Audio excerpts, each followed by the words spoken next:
muraho neza murakaza neza kuri ADTV aho tubagezaho amakuru agezweho aturuka mu Rwanda muri Afrika n'isi muri rusange. Uyu munsi rero dufite inkuru zitandukanye zirimo ubwikorezi, ubuzima, diplomasi mpuzamahanga ndetse n'umutekano. Hanyuma rero tutabatindiye reka tunyarukire muri aya makuru arimo kugenda avugwa hirya no hino mu isi. Ariko niba uri mushya kuri uno muyoboro ntiwibagirwe gukanda subscribe. Abagenzi bariyongereye aho hafi ibihumbi 10 mu mujyi wa Kigali. N'abayobozi batangaje ko umubare w'abakoresha bisi rusange mu mujyi wa Kigali wiyongereyeho ibihumbi 10 mu cyumweru kimwe gusa.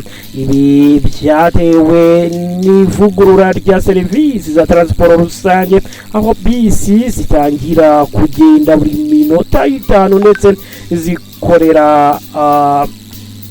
zigakorera mu mirongo yihariye. N'umunyamabanga wa leta muri minisiteri y'ibikorwa remezo ni Ambasaderi Jean Dodieu Uwihanganye yavuze ko abagenzi mu mujyi wa Kigali bavuye ku bihumbi 180 bakagera ku bihumbi 230 ku munsi. Abaturage bavuga ko serivisi zoroshe kurusha mbere kandi gutegereza bisi byagabanyutse. Hanyuma tubabwireho kandi mu mushinga wa SNG Karongi ugeze kuri kigero cya 95% mu karere ka Karongi.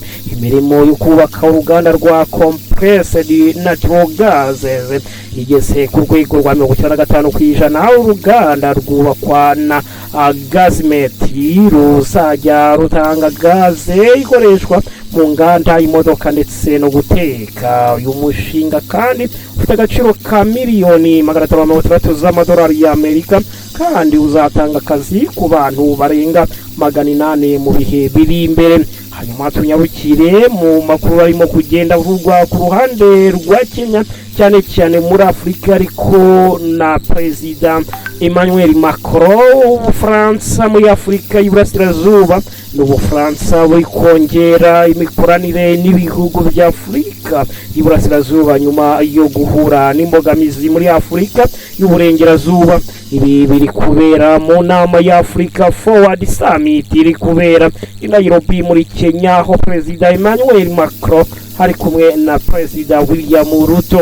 Iyi nama higamije kuganira ku ishoramari, ikoranabuhanga n'ubufatanye bw'ubukungu.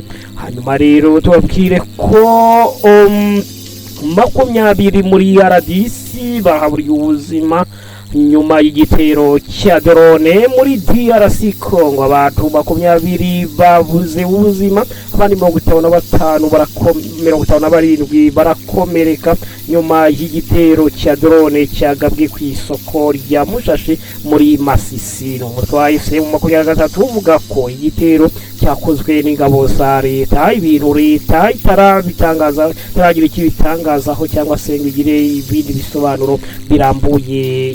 Yongeraho imiryango mpuzamahanga iri gukurikiranira hafi iby'iki kibazo. Hanyuma rero impungenge ku ndwara ya hantavirus ku isi yose yakomeje kugaruka. Hari impungenge ku isi nyuma yuko hagaragaye hantavirus muri Espagne no ku kirwa cya Tristanade na Kuha. Iyi ndwara yagaragaye nyuma yuko abagenzi bari mu bwato bwa MV Handius bagaragayeho ibimenyetso, bamwe bakaza gupfa abandi bakitabwaho kwa muganga.